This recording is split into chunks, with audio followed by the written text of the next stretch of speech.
ushobora kudakunda ibintu nkora yewe pe nta nubwo ndi n'umuhanga muri byo, nta bushobozi bwinshi mfite bwo, nta bwenge bwinshi bwo gukora ibintu bishobora kuba bihambaye, kuko even I'm not talented one, ushobora no kuba ntari nanafite impano.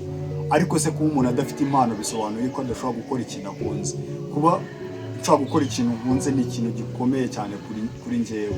Nshobora gukora ikintu ntagifitemo impano ariko hakagira uzamukira kuri njyewe ufite impano.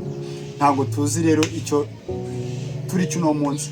Hari ikintu nkunda kujya mvuga cyane cyangwa se nkunda kwivugira ngo ntugasigingeze cyangwa se ntukicarire cyangwa se ntugasubize umuntu hasi, umuntu urusha imyaka, kuko byanga bikunze uko umurusha imyaka byanga bikunze nawe aracyafite amahirwe menshi yo kugira byinshi ashobora kuba yakurusha mu myaka yawe.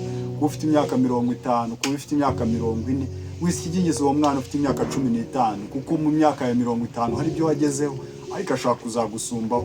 Ushobora no kuba utakiriho ariko umwana wawe ashaka kuzaba akiriho. So rero buno buzima bwacu nugufatikanye, nugukomeza. Biranashoboka ko niyi video ushaka kutanayireba. Yes, I'm sure yuko utanayireba kuko you are not interested, yukunze. Sometime hari n'igihe banavuga ngo nta n'umuhanuzi wabo, niko abanyarwanda bajya babivuga.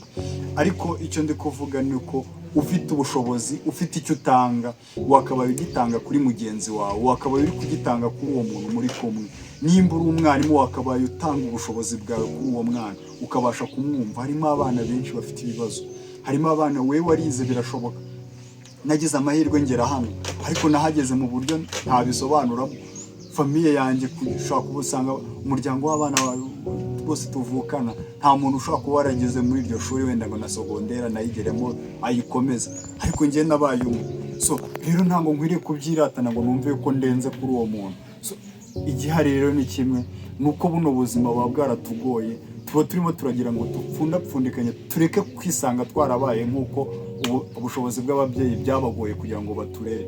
Hahandi kugira ngo umwana abone uniform byabaga byagoranye, kugira ngo ubone amakayi yo kwigiramo wandikira muri Musanabere za Musana. So ibyo bintu bikagorana, aho bakwibaga ikaramu ukaba ubizi neza ko kongera kuyibona bigoranye.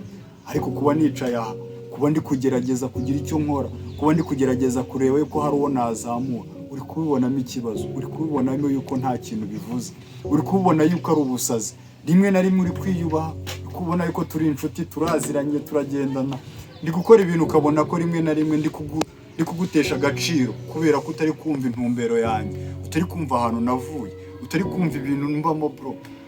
So nshobora kuba mbayeho ariko nkomerejwe n'umuryango. Ntabwo umuryango wanjye kuba utabayeho neza ntabwo nawugereranya n'uwawe. So rero igihari muri buno buzima nuko twakagiye dufatikanya, nuko twakagiye twiga ikintu kizima. Icyakatubereye kizima no kumanza kugira humanity, tukamanza twibuka ko turi abantu. Kwanga mugenzi wawe nta kintu biri kumarira. Kuba wafata umwana ukamwangisha ubuzima bw'ishuri nta kintu bikumariye. Nje mfite experience y'umwarimu wampemukiye niga muri primaire, ngiye kurivamo ankubitamo ubusa ku rwego rwo hejuru, ishuri ndinda kurivamo. So ndafata amakaye ndataha kubera iki capacity yanjye ntango yarezoningaga, ariko bitewe n'umwarimu wangundaga nsariyutinga cyane wanyigishaga imibare bita Ndabanani, yarambwiye ati petit frère gomeza ugume hano ugerageze wige, ibi bizarangira ubuzima bukomeza. So harabasha kungarura kandi bibasha kugenda neza. So rero wisigingiza uwo muntu uri hasi aho, kuko hari impano ushaka kuba ugiye kujugunya mu manga, hari impano ugiye kujugunya mu nyanja kandi itarabasha kwizamura. So rero mureke tujye dufatanya abantu b'abakene n'umucaho, wimubona yuko nta kintu avuze kuko we wakize, Imana yaguhaye ayo mahirwe. Ariko ejo n'ejo bundi bishobora kuba byahinduka. Hari ahantu isi iragucurika ikongera ikagucurukura. Uno munsi naba ndi ku gasongero ariko ejo naba ndi down. Uno munsi ndi muzima, ejo nshobora kuba narwaye. Hari ikintu navuze ngo mu bintu ntinya kurwara bakaburamo indwara. Kurwara bakabura indwara bakanjyana mu bitaro bikomeye, bakanjyana mu bitaro by'akarere, bakanjyana mu bitaro Indera, bakajyana CHK, bakajyana Kanombe, bakajyana Faisal, ahantu hose bakajyana. Ariko indwara bakayibura bikarangira, kandi aho hantu hose mu rugo batangaga imitungo yabo bikarangira nanapfuye, kandi abo nsize bazasigara mu bukene. Rero tujye tumenya yuko ubuzima bwacu burahinduka, ahubwo icyako twakabaye tureba ni ukuremenya yuko Imana yaduhaye amahirwe yo gukunda bagenzi bacu, yo gufasha bagenzi bacu. Rero mugiye mureka dufatikanye, kandi ntubureminge, ntujudginge umuntu kubera ko uri kumubona yuko uko abayeho. Manzi umenye impamvu ari gukora ibyo bintu, manzi utekereze impamvu ari kubaho gutyo. So rero icyo nashaka kuvugaho cyane ni imibereho igendanye n'ubuzima bw'ishuri, ni imibereho igendanye n'uburyo twakabaye tunumvana mu mibereho yacu ya buri munsi. Birashoboka yuko ibyo nakoze cyangwa se ntakabaye ndiririza imbere ikiganiro, ariko ni cy'amarangamutima y'umuntu. Manzi ujye gushyigingiza umuntu watekereje ku kintu ari gupanga, ese koko abayeho gute, ibyo arimo arakora, ibyo arimo aravuga, ese ubundi bikubangamiye hiki? Ese koko nimba hari ikintu kiryana ko haryana inzara, ese koko uri kumenya neza yuko naraye ndiye? Uri kumenya neza yuko abavandimwe banjye baraye babayeho neza? Uri kubizi neza yuko umubyeyi wanjye atari mu bitaro ndimo ndashakisha imibereho yamuvura indwara arwaye ikomeye? Ariko uri kunjajinga uri kunjajinga kandi nta n'ikintu nakoze kirenze. So wowe rero kunsigingiza, wowe kwica umuntu, wowe gusubiza umuntu hasi, twakabaye tugerageza kumanza kubitekerezaho neza cyane. So rero reka tujye tugira ubumuntu, kandi tumaze twumve yuko urubyiruko, abana, twakabaye turi kubigisha uburyo bakwiriye gukoresha zino mbuga nkoranyambaga neza, ku buryo zababyarira akamaro cyangwa se byababyarira umusaruro. Ariko ntaho baze kwepera n'ikinyejana, wavutse muri 80 cyangwa wavutse muri 60, wavutse muri 70, ariko ibintu bigishaga cyangwa se ibyo twabagamo muri 70 ntabwo ari tukirimo 2024. Ibyo twigaga mbere ya corona byahindukanye na nyuma ya corona. Iterambere nge nakoze kuri computer cyangwa se yitwa yanjye ndanje seconde, undi mwana aravuka yifite mu cyumba cye. Umwana ntabwo azagira imitekerereze nk'iyanjye, ahubwo mwiriye kumanza gutekereza neza ni gute namudirectinga amakuru ari guhura nayo, amakuru menshi ari guhurizaho nayo mu buzima bwiwe, ari kumuhuriramo ari menshi, ari kumushuka, ari kumugira inama, ni gute yacangura amakuru y'ingenzi. We wakabaye uri kumufasha icyo akwiriye kumanza guhitamo. Hari abana benshi badafite ababyeyi, hari abana benshi bafite batandi, hari abana benshi batazi imiryango yabo, nyamara rimwe na rimwe turi kubakomeretsa, turi kubita ibigoryi, turi kubita yuko nta kintu bashoboye. So imibereho yacu, imivugire yacu, imikorere yacu, ubufasha bwacu bushobora kuba bwagira ikintu buhindura. Nujya uba ufite ikintu cyo gukorera umuntu, ntukarimite yuko hari imbogamizi uri kubona zihari, ahubwo wowe jya ugikora, usigarane uhanganye n'imbogamizi uri kubona. So ubuzima mbayemo uno munsi nteganya yuko Imana ishobora kubugenza neza bukazaba bwiza ejo, kandi nawe ubwo uri muno munsi, wowe uri kubabara, wowe munyeshuri uri ku ishuri byanze, wowe uri gukora cyane tukabona nk'ibikunda, byanga bikunze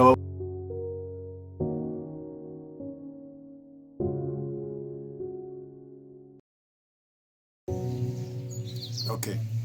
So mbanje kubasuhuza ku bantu bose mukurikirana YouTube channel bita Teacher Tony.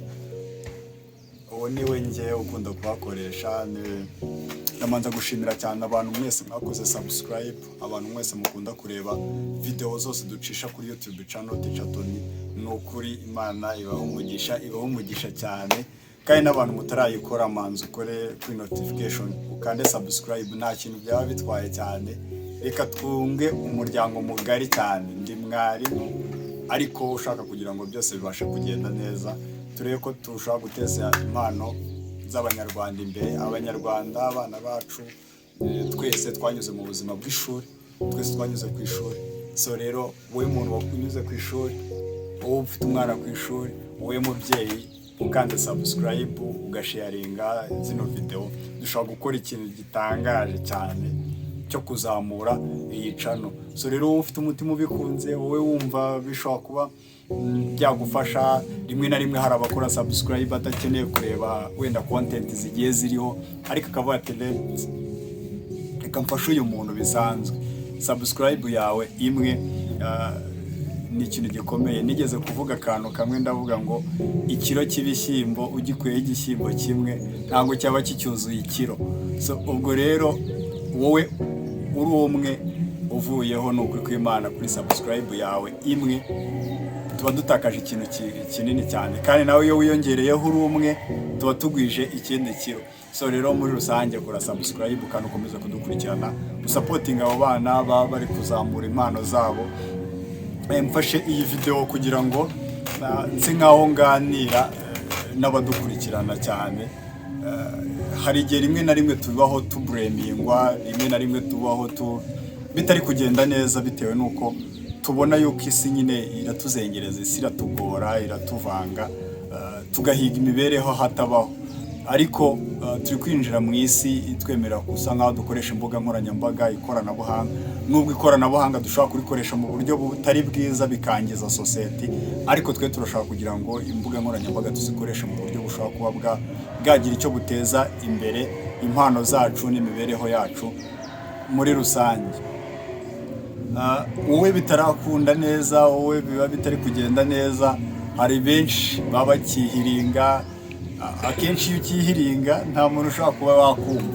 Umuntu iyo uri kwihiringa ubona bitaravamo, niyo uri gukora aka business mu buzima bwawe busanzwe, usanga umuntu abona ikintu uri gukora nta bwenge bwinshi burimo, nta kintu kizima kirimo. Ariko iyo umaze kuba successful, amafaranga yaje, buri muntu wese arakuba. Rero wowe kiri ku ishuri, cyane cyane ndi gufokasinga ku banyeshuri, mbabarira ushobora kuba wabaye uwa nyuma muri icyo gihembwe, ariko ikindi gihembwe ushobora kuba waba uwa mbere bro. Sister, ushobora kuba wagira amanota makeya mu isomo, ariko mu kindi gihembwe ukaba ushobora kuba waba uwa mbere muri iryo somo. So rero abanyeshuri muri ku ishuri, mutekereze cyane, mutekereze ku myigire yanyu, mutekereze ko ejo hanyu, yaba mwarimu, yaba papa wawe, yaba mama wawe nimba umufite, yaba ku muntu ukurera, yaba wowe wishyurirwa n'umushinga, uwo mushinga uzarangira, ababyeyi bawe bashobora kutazisanga bakomeje kuba bariho, ariko wowe uzagumaho kandi wibeshejeho. So rero umunyeshuri, mbabarira gerageza utekereze 2 cyangwa 5, cyangwa se nushaka utekereze 100, ariko utekereze ku buzima bwawe bw'ejo hazaza. Umuntu ari kukubona yuko uri uwa nta kigenda muri aka kanya, rimwe na rimwe nshobora kukubona ngende mwarimu nkakubona yuko utarenze muri aka kanya, ariko nkunda kwivugira ngo ntacyo nkurusha imyaka gusa. Ku myaka yanjye ushobora kuzaba uri minisitiri, ku myaka yanjye ushobora kuzaba uri president, ku myaka yanjye ushobora kuzaba uri mayor, ushobora kuzaba uhagarariye education mu Rwanda. So rero wipfusha amahirwe yawe ubusa, ahubwo iga cyane kugira ngo ukore cyane, kuko icyo abarimu tubereyeho no kugira ngo tukubere umubyeyi. Umubyeyi rero yishimira kugira ngo umwana wiwe azamusumbye ubushobozi. So rero wowe wirirwa utumva agaciro ka mwarimu, icyo abashaka no kugira ngo agupushinge, akuzamure ku ntego, uzamurenge. Nishimiye ko ushobora kuba uri kunkurikirana wowe umunyeshuri, cyangwa se wowe ushobora kuba uri no waranize. So nizere ko uwo mwarimu wakwigishije yishimirwa kuba wowe ari kukubona uri ku gasongero ko hejuru, ufite amakampani uyoboye, ufite iki. Rero n'abanyeshuri muse nkaho mumanza mu pushinge, mushyiremo imbaraga. Watsinzwe, wabaye wa nyuma, wafayarinze, ariko byanga bikunze Imana igufiteho umugambi. Byanga bikunze Imana irakuzi tu. Ushobora kuba uri mu wa mbere secondaire, ariko hari abantu batageze bagera mu wa mbere secondaire. Uri mu wa 3 secondaire, hari abantu bakoze icya leta cya primaire biranga. Ushobora kuba uri mu wa 6, kuba uhageze ni ukuri umuhanga. Ushobora kuba uwa nyuma mu ishuri, ariko ntango waba uwa nyuma mu isi. Rero kuri iyi video nafashe, reka ngira akantu mvugaho mu buzima busanzwe. Tujye tunavuga kuri bino dukora, cyangwa se bino mibereho yose tugenda tugira. Hari ubuzima umuntu aba yaragiye acamo. Twese turaziranye, hari abavukiye mu ntara, hari abavukiye mu miryango ikize, hari abantu bavukiye mu miryango ikennye. Twese tubayeho mu buryo bugiye butandukanye. Ntango nanze kwisanga navukiye kwa minisitiri, ntabwo nisanze nanze kuvukira ku miryango ifite amakampani. So twisanze twese twavutse, twisanga mu buryo tuvutsemo, dukura gutyo. Rimwe na rimwe twiga guhiga ubuzima bwacu. Iyi video mba nyifashe kugira ngo yongere twibutse neza yuko ahantu hose ushobora kuba uri, urwego ushobora kuba urimo, ibibazo ushobora kuba urimo, byanga bikunze Imana irakuzi. Kuba byo byonyine ushobora no kuba wagira amahirwe yo kubona mega zishobora kuba zareba ino video, ushaka kujya kuri internet bigashobora kuba byakunda, nuko Imana ishobora kuba yaraguhaye umugisha ukomeye cyane. So bitekerezeho neza yuko hari abantu benshi muri kungana bashobora kuba batakiri muri buno buzima. Hariho benshi mungana badafite capacity y'ubwonko nk'ubwawe, badafite ayo mahirwe angana nk'ayawe. Bitekereze ko nimba uri umunyeshuri, hari abantu kwiga byanze atari uko barabazwa, ahubwo nuko ubuzima bwabo bwisanze butari kugenda neza kubera ko iwabo babuze minerivare yo kumwishyurira. Ariko wowe nimba uri kwiga, gerageza ubishyiremo imbaraga cyane. Nawe ushobora kuba ufite ubuzima bwiza, business zawe zirimo ziraraninga, Imana ikomeze ibigufashemo bigende neza. Ariko ujye wibuka neza yuko inyuma yawe hari abandi bantu bari gusitoragoringa byatari. Ubuzima bwabo buragoranye, twize nabi, twakuze nabi, imibereho yacu yaratugoye kugira ngo tubashe kuba tugeze hano. So rero rimwe na rimwe iyo umuntu ari gukora ikintu ari kujudginga umuntu, ukajudginga umuntu yuko nta mitekerereze afite, nta bwonko afite, nyamara kuri icyo kintu uri kumubonaho nawe yagerageje gushyiramo ibitekerezo byiwe, byanga bikunze nanga abantu tunganya ibitekerezo. Ubu uri kumbona, yes, urandusha ibitekerezo, urandusha ubwonko, urandusha gutekereza cyane, ariko ndi kugerageza kugira ngo surviving. Hari akantu nigeze kuvugaho, ndi kuvuga neza yuko ubuzima bwacu hari igihe ubukorana n'umuntu ukisanga ari kukubaza aho aya mafaranga ukorera ajya hehe, imibereho yawe ko nta terambere ugeraho. Ariko ndi kubaho hano, nshaka kuba ntunze umuryango w'abantu barenga 12. Nabaye umugabo, njyewe na papa turi abagabo 2 mu rugo rwe. So njyewe na papa duhuriza hamwe kugira ngo tubashe gutunga urugo rwe. So rero ntugatekereze yuko umuntu ameze nkawe, nimba wowe waravutse ugasanga byose byarateguwe. Bitandukanye nanjye ushaka kuba warahize kugira ngo mbashe kugera hano. Ikindi ndi kuvugaho ni uko umunyeshuri ushobora kuba yarisanze ubwenge butari bwinshi mu ishuri, utari kwiga ngo bibashe kugenda neza. Courage, humura, gerageza upushinge, gerageza ushobora kubaho kandi ukabaho neza. So rero wigira impungenge z'ubuzima yuko butari bwiza, ejo bushobora kuba bwiza kurushaho. Ahubwo kora icyo umutima nama wawe ukubwira, kikoresha ibitekerezo byawe kugira ngo ubashe kubaho neza. So rero ndabararikira kugira ngo mukomeze mudusapotinge. Ntacyo byaba bitwaye gusapotinga uwo mwarimu, ntacyo byaba bigoranye kugira ngo ukore subscribe kuri Teacher Tony, ntacyo byaba bitwaye utanze subscribe cyangwa se tukazamuka. Biranashoboka yuko ibyo turi gukora bitaduhereza amafaranga, ariko turi gukora ibintu dukunze. So ni byiza yuko rero wadusapotinga wowe umuntu dukurikiranye kandi wakoze subscribe udukurikirana. Ndagushimiye. Nshimiye n'abanyeshuri twisanga turi kumwe ku bigo bigiye bitandukanye. Nishimiye ku bayobozi baduhereza iyi access. Imana ibaha umugisha kandi ijye bakomeza, guhera kuri directeur ukagera kuri DOS, DM, Patron, Metron, abarimu dukorana badushyigikira bya buri munsi, body yose y'ikigo. Ni ukuri Imana ijye ikomeza kubaha umugisha kandi byose bizarangira Imana twihembeye tu. So ciao, tuzasubire, tuzajya dukora amavideo atandukanye. Mukomeze mudukurikirane. See you kandi Imana irabakunda tu.